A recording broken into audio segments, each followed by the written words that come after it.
അക്കരെ കൊട്ടിയൂർ, ഇക്കരെ കൊട്ടിയൂർ ക്ഷേത്രങ്ങൾ. പ്രസിദ്ധമായ അക്കരെ കൊട്ടിയൂർ, ഇക്കരെ കൊട്ടിയൂർ മഹാദേവ ക്ഷേത്രങ്ങൾ കണ്ണൂർ ജില്ലയിലെ കൊട്ടിയൂർ ഗ്രാമത്തിലാണ് സ്ഥിതി ചെയ്യുന്നത്. വയനാടൻ മലനിരകളുടെ പടിഞ്ഞാറൻ താഴ്വരയിലുള്ള വനപ്രദേശത്തു കൂടി ഒഴുകി വരുന്ന ബാവലിപ്പുഴയുടെ ഇരു തീരങ്ങളിലായാണ് ഈ രണ്ട് ക്ഷേത്രങ്ങളും സ്ഥിതി ചെയ്യുന്നത്. ദക്ഷിണ കാശി എന്നും ഈ പുണ്യഭൂമി അറിയപ്പെടുന്നു. ചരിത്രരേഖകളിൽ ഇന്ന രാജാവ് പണിതുയർത്തിയതാണ് എന്ന വ്യക്തമായ തെളിവുകളില്ല. കൊട്ടിയൂരിലെ പ്രതിഷ്ഠ സ്വയംഭൂ, അതായത് സ്വയം ഉണ്ടായതാണ് എന്നാണ് വിശ്വാസം.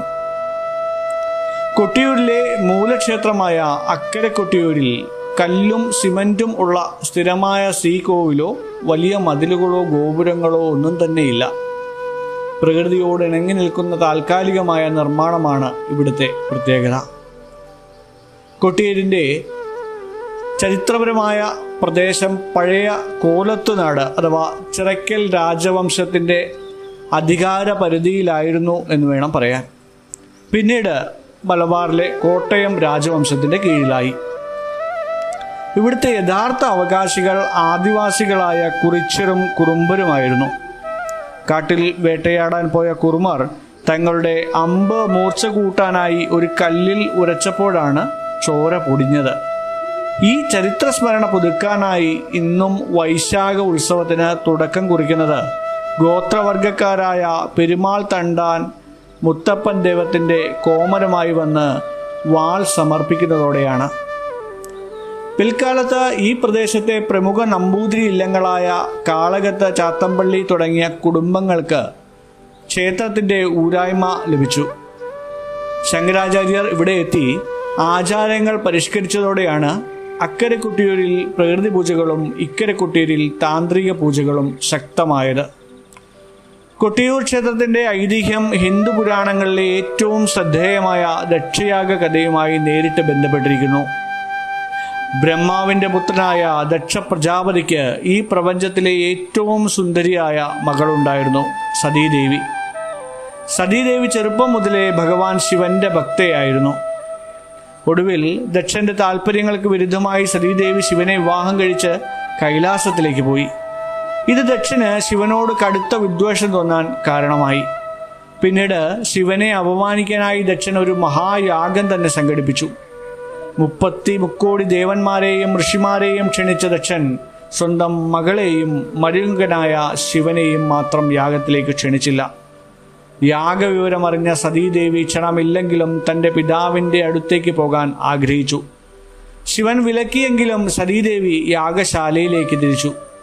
എന്നാൽ യാഗശാലയിലെത്തിയ സതീദേവിയെ ദക്ഷൻ പരസ്യമായി അധിക്ഷേപിക്കുകയും ശിവനെ അതിക്രൂരമായി നിന്ദിക്കുകയും ചെയ്തു. പതിദേവനെ അപമാനിച്ചതിൽ അങ്ങേയറ്റം ദുഃഖിതയും ക്രുദ്ധയുമായ സതീദേവി ആ അപമാനം സഹിക്കാനാവാതെ യാഗാഗ്നിയിൽ ചാടി ആത്മാഹുതി ചെയ്തു. സതി അഗ്നിയിൽ ഒടുങ്ങിയ വിവരമറിഞ്ഞ് ക്രുദ്ധനായ ശിവൻ കൈലാസത്തിൽ പ്രളയ താണ്ഡവമാടി. ഭഗവാൻ തൻ്റെ ജട പറിച്ചെടുത്ത് നിലത്തടിച്ചു. അതിൽ നിന്നും അതിശക്തരായ വീരഭദ്രനും ഭദ്രകാളിയും ജനിച്ചു. ദക്ഷന്റെ യാഗം മുടക്കാനും യാഗശാല തകർക്കുവാനും ശിവൻ അവരോട് ഉത്തരവിട്ടു. വീരഭദ്രന്റെ നേതൃത്വത്തിലുള്ള ഭൂതഗണങ്ങൾ യാഗശാലയിലേക്ക് ഇരച്ചു കയറി. അവർ യാഗശാല മുഴുവൻ തല്ലി തകർത്തു. തുടർന്ന് വീരഭദ്രൻ ദക്ഷന്റെ താടി പിഴുതെറിയുകയും ശിരസ്സറുത്ത് യാഗാഗ്നിയിൽ എരിക്കുകയും ചെയ്തു. യാഗം മുടങ്ങിയതോടെ പ്രപഞ്ചം മുഴുവൻ ഭീതിയിലായി. ദേവന്മാർ ഒന്നു ചേർന്ന് ഭഗവാൻ ശിവനെ പ്രാർത്ഥിച്ചു ശാന്തനാക്കി. ശാന്തനായ ഭഗവാൻ യാഗഭൂമിയിൽ നേരിട്ടെത്തി അറുക്കപ്പെട്ട ദക്ഷന്റെ ശരീരത്തിൽ ഒരു ആടിൻ്റെ തല വെപ്പിച്ചുകൊണ്ട് അവന് ജീവൻ തിരിച്ചു നൽകി. യാഗം പൂർത്തിയാക്കാൻ അനുവാദം നൽകിയ ശേഷം സതീദേവിയുടെ വേർപാടിൽ ദുഃഖിതനായ ശിവൻ ആ യാഗഭൂമിയിൽ സ്വയംഭൂവായി, അതായത് സ്വയം ഉണ്ടായ ശിലയായി അവതരിച്ചു എന്നാണ് ഐതിഹ്യം. ഈ ദക്ഷയാഗം നടന്ന പുണ്യഭൂമിയാണ് ഇന്ന് കാണുന്ന അക്കരെ കൊട്ടിയൂർ എന്നാണ് വിശ്വാസം. കൊട്ടിയൂർ ക്ഷേത്രത്തിലെ ദർശന സമയവും വസ്ത്രധാരണ രീതിയും ഇക്കരെ കൊട്ടിയൂർ, അക്കരെ കൊട്ടിയൂർ എന്നീ രണ്ട് ക്ഷേത്രങ്ങൾക്കും ഉത്സവകാലങ്ങളനുസരിച്ച് വ്യത്യാസമുണ്ട്. അക്കരെ കൊട്ടിയൂർ തുറന്നിരിക്കുമ്പോൾ ഇക്കരെ കൊട്ടിയൂർ അടച്ചും, അതുപോലെ തന്നെ ഇക്കരെ കൊട്ടിയൂർ തുറന്നിരിക്കുമ്പോൾ അക്കരെ കൊട്ടിയൂർ അടച്ചുമാണ് ഉണ്ടാവാറുള്ളത്.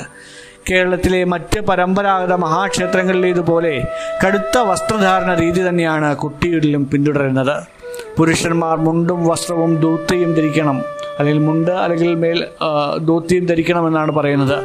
ശരീരത്തിൻ്റെ മുകൾ ഭാഗത്ത് ഷർട്ടോ ബനിയനോ കായ്മുണ്ടോ ധരിക്കുവാൻ പാടില്ല. മേൽമുണ്ട് അല്ലെങ്കിൽ തോർത്തോ ഇത് രണ്ടും ഏതെങ്കിലും ഒന്ന് തോളിലിടാം.